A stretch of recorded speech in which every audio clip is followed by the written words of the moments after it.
Hi, welcome back. This is Matthew from AN Finance. So something scary happened to my dad this weekend. He got into a car accident. He's all right, so no need to worry, but it was scary just thinking about it. Anyways, he was on his way to pick me up from UCode, the coding school I go to. When he walked into our classroom, he apologized that he was so late and he told the instructors that he was late because he got rear-ended. At first, I thought he was joking because he's always pulling my leg.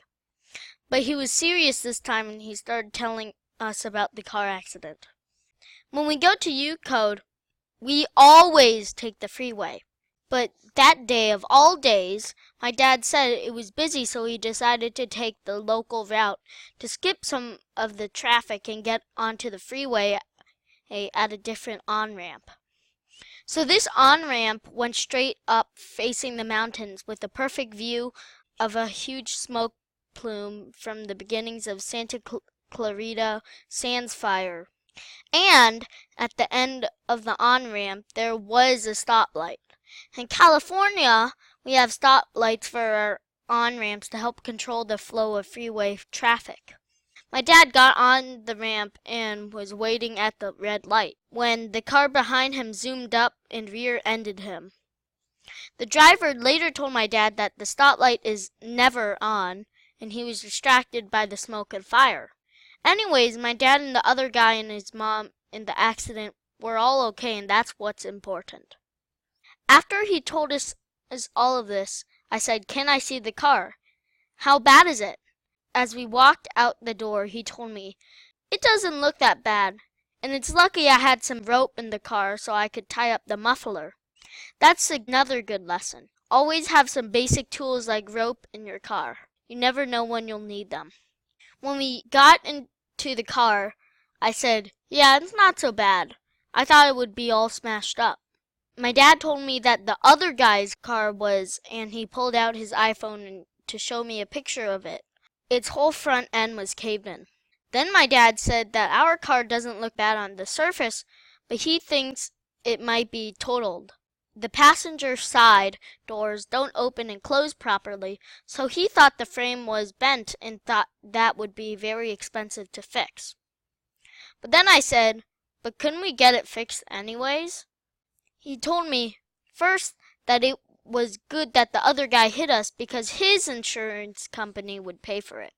But then he explained that since the insurance company is paying, it's not entirely up to us. He said that the insurance company might choose not to have it fixed if the car was close to the value of the car before the accident. Instead, they would pay us a check for the value of the car because they can make some money by selling the parts for scrap. My dad Googled it and said that if the cost to repair is over 75% of the value, the insurance companies typically just claim a total loss. My dad says it sucks that because our car is more valuable to us than what we'll end up getting for it. It's more valuable to us because it runs great and we've kept it well maintained ever since we bought it. But it's 13 years old, same age as my sister Natalie, and it's not worth that much to other people. Its value has depreciated. Remember our Ferrari video? And my dad doesn't want to get a new car now because he's on a wait list for the new electric Tesla Model 3 that doesn't come out until the end of 2017. Yeah, that sucks. I really like our car.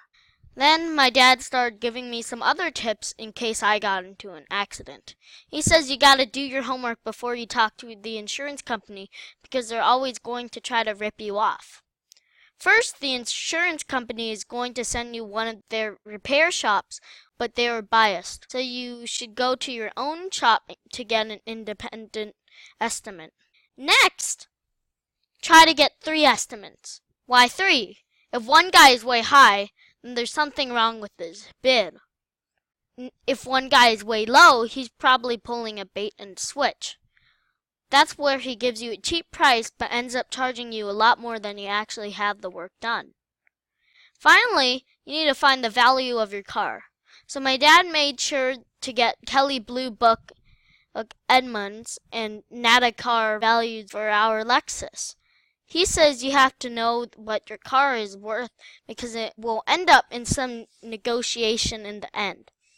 Based on those reports, it looks like our Lexus is worth around $6,000 or $7,000 because it's in good condition and it has low miles. We're glad that nobody was seriously hurt, but having the accident was really bad luck.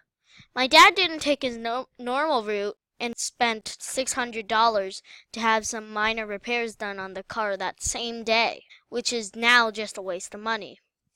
He said this is like very bad karma, except he couldn't remember doing anything bad to anybody recently. I told him it's because he yelled at me the other day for watching too many YouTube videos. Well, my dad's done with his homework, so we'll see what happens with the car. R.I.P. Lexus.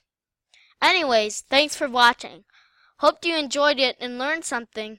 Please subscribe to our A&N Finance YouTube channel and like us on Facebook. And look out for another video next week. Thanks. Bye-bye.